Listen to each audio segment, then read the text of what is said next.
Kykers, ek is baie bly om weer saam met u te wees op die televisie, met u te kan praat daar in die slaapkamer of in die sitkamer waar u ook al verkeer.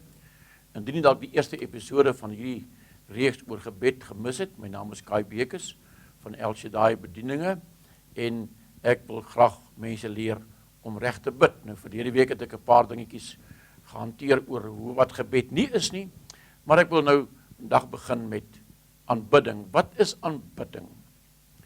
So baie mense sê net, o Here, ek aanbid u. En dan voel hulle is nou besig om die Here te aanbid. Maar weet jy, om dit te sê, aanbidding is 'n begrip, maar om dit werklik uit te kan voer, dis anders as net om te sê, Here, ek aanbid u. En daar's liedjies wat geskryf word oor ons aanbid die Here, Afrikaans en Engels, we worship you, Lord God, en pragtige liedere met die pragtigste musiek by, en daar word net gesê, we worship you. Nou dit beteken niks nie. Weet jy, om te sê ek aanbid, aanbidding is niks anders as eintlik net bewondering nie.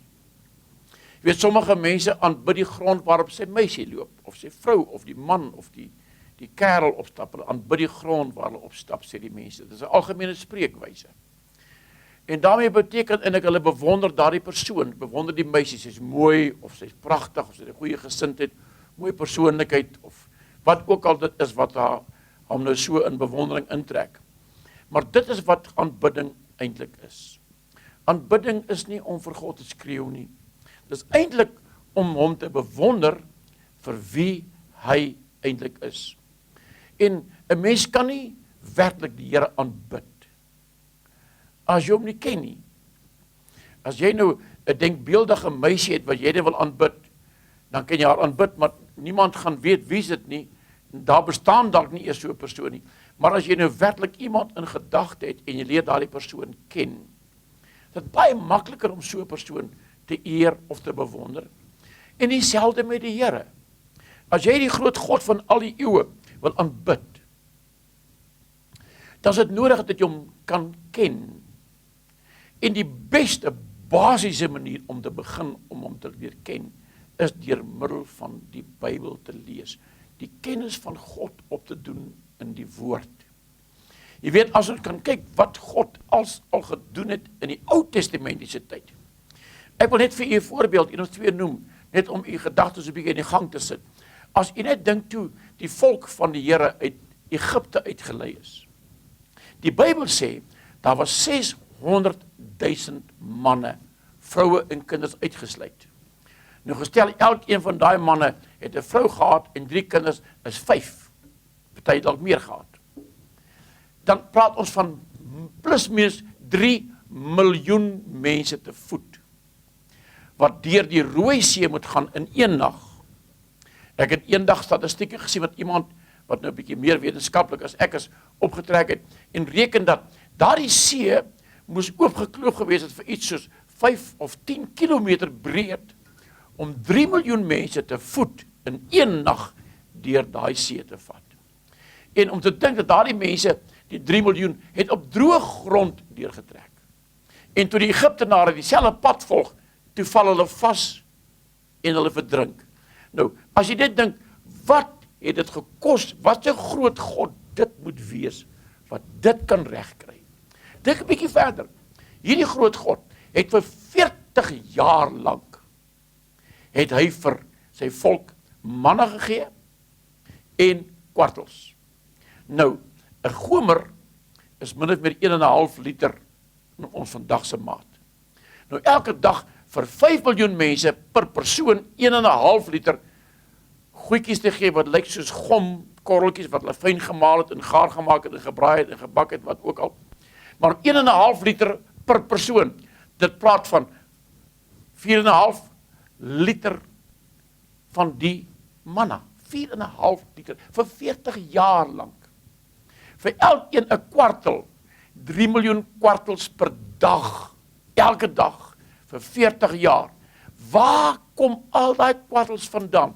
As jy net die goed begin bedink, al gaan jy nie verder nie, kan jy besef hoe groot hierdie God eintlik is. Hoe majestueus hy is, om hierdie dinge te kan doen vir soveel jare, en nou kom jy as 'n mens, en jy wil sê, Here, ek aanbid u. maar om te sê, Vader, ek bewonder u vir u wonderwerkende krag, vir die heerlikheid wat u geopenbaar het, die mag en die krag om soveel dinge gedoen te kan kry, om hierdie goed moontlik te maak vir die volk. En ek wil vandag vir u sê, dat om die Here te kan ken, is belangrik dat jy weet met wie jy praat. Jy weet, in die Ou Testament, veral, was daar baie gode onder die volke, en die volke van Kanaan waarin hulle ingetrek het, was daar baie verskillende gode, en daar het die naam van hulle God baie belangrik. Dit was baie belangrik om te weet, watter God aanbid jy? Weet toe, Moses vir die Here sê, Vader, of Here, God, wie moet ek vir die volk sê, wie het my gestuur? So sê die Here gaan sê vir hulle, ek is, het jou gestuur. Want jy weet, daar was verskeie gode in daardie volke. Jy weet, daar was Moloch, wat vandag onwetend deur baie mense nog aanbid word. Dis die God vir wie die mense deur die vuur loop. Die ou wat so kaalvoet op die koletrap aan die ander kant. Die God wat in die Ou Testament aanbid was op daardie metode, was Moloch. As jy dink op die berg Karmel, toe Elia daar teen die Baal priesters, wat in Hebreëus uitgespreek word as Baal, en die priesters van Asjera, dit was gode wat name gehad het, wie die mense aanbid het. En daar was baie ander gode, wat deur die volke van daardie land aanbid was. So is baie belangrik, dat mense die naam van hulle God geken het. En daarom moet ons ook vandag sê, o God, ek aanbid u. Is dit belangrik om te weet, watter God aanbid ons? Ek is baie lief om te sê, ek aanbid die God van Abraham, Isak en Jakob. Ek aanbid die God wat die volk uit Israel uit Egypte uitgelei het. Ek aanbid die God wat die vuur gestuur het op Karmel, toe Elia geroep het en gesê, Here, antwoord my, toe stuur die Here vuur. Ek aanbid daardie God. En dit is baie belangrik dat mense moet weet, watter God aanbid hulle. Ons is lief om te sê, Here, ons aanbid u. Here, ek wil dit nie probeer verklaar nie, maar in my Afrikaanse taal is dit, een man is dit 'n Heer, twee manne en meer is dit Here. So, as ek praat van God die Vader, en die Seun, en die Heilige Gees, na my mening 3 verskillende persone, maar een God, dan word dit Here. So as ek sê, ek aanbid die Here, watter Here? Die Vader, die Seun, en die Heilige Gees. So, mense, dit klink miskien nou vir u by oomblik, ag, Kai, wat probeer jy nou vir ons sê? Maar kan jy besef, hoe baie maklik aan 'n mens, as jou verhouding met die ware God nie reg is nie, en daar's dalk ander afgode in jou lewe, en jy sê, my God, ek aanbid u, dan aanbid jy dalk nie die ware God nie, want u sal skrik om te besef, hoe baie afgode daar in ons land Suid-Afrika is. Ek dink die grootste afgod in Suid-Afrika, is die afgod van plesier. Dit sluit in sport, dit sluit in al die ander dinge, drank, en casinos, en dis meer wat mense plesier verskaf. Hulle doen dit vir die lekker. As ding vir jou lekker is, dis verskaf jou plesier, dan word daardie ding eintlik jou baas, as ek dit so kan noem, beheer jou lewe. En dan word dit eintlik jou God. En as jy sê, o, ek aanbid U my God, dan kan ek vir jou vra, watter God aanbid jy? Aanbid jy die ware God? Aanbid jy die God van Abraham, Isak en Jakob? Of aanbid jy die God van plesier?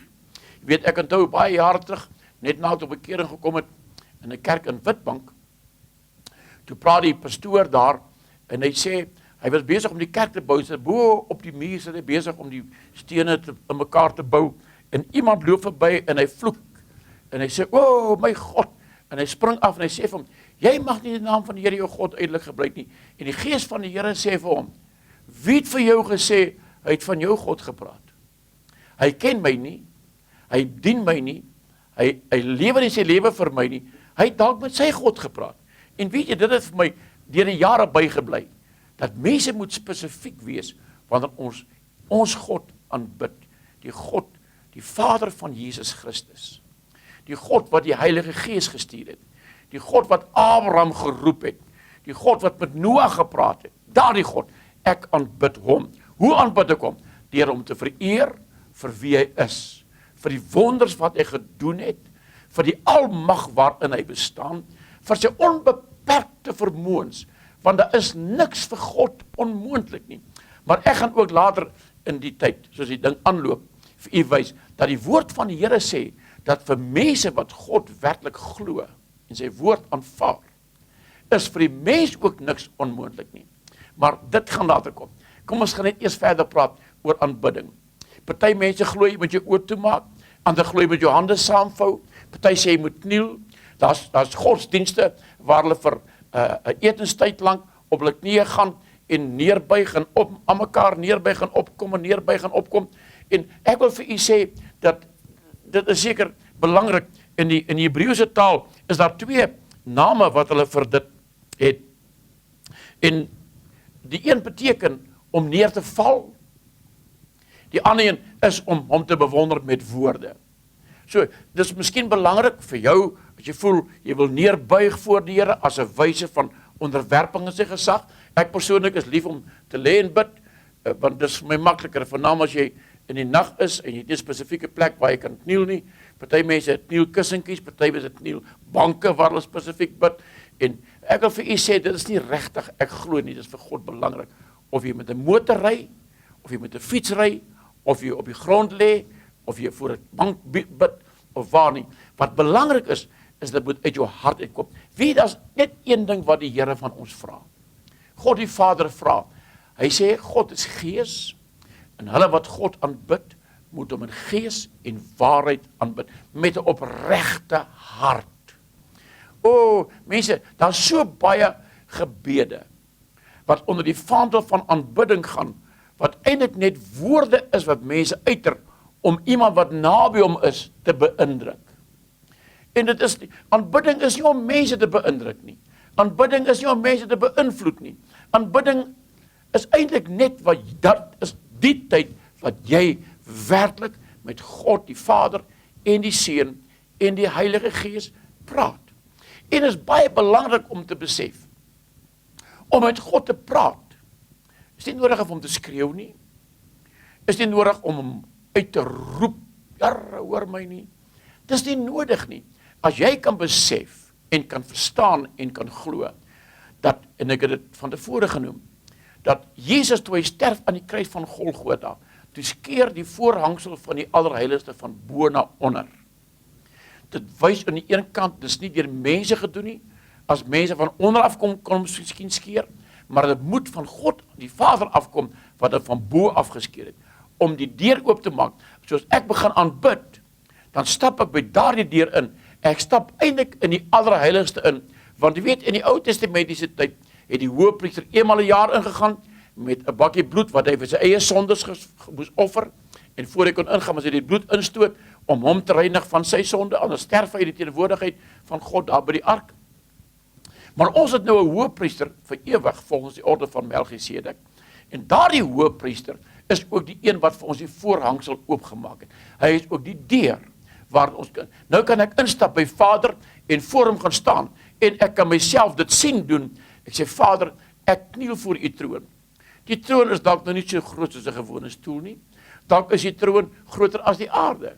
Niemand weet regtig hoe groot is God se troon nie. Niemand kan sy grootheid beskryf nie, maar ek kan hom bewonder en sê, Vader, dis wonderlik om te dink, dat u seun sondig vir my gemaak het. Weet as 'n skrif in 2 Korintiërs 5:21 wat sê, dat Jesus het sonde geword, God het hom sonde gemaak, sodat ek kan word die geregtigheid van God in hom.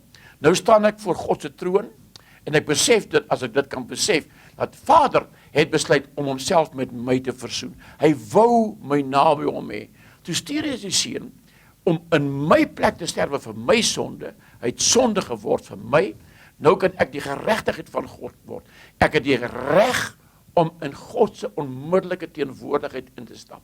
En daar te sê, ek eer u, ek aanvaar u as die hoogste gesag, ek vereer u vir u almag, ek verwonder u vir u groot werke, u is die wonderbare God, wat, weet jy, daar is iets wat ek kan doen, wat God nie kan doen nie. Ek kan alleen vertel, God kan nie alleen vertel nie. En nou kan ek God bewonder daarvoor, sê, Vader, ek bewonder u, dat u 'n God is van waarheid.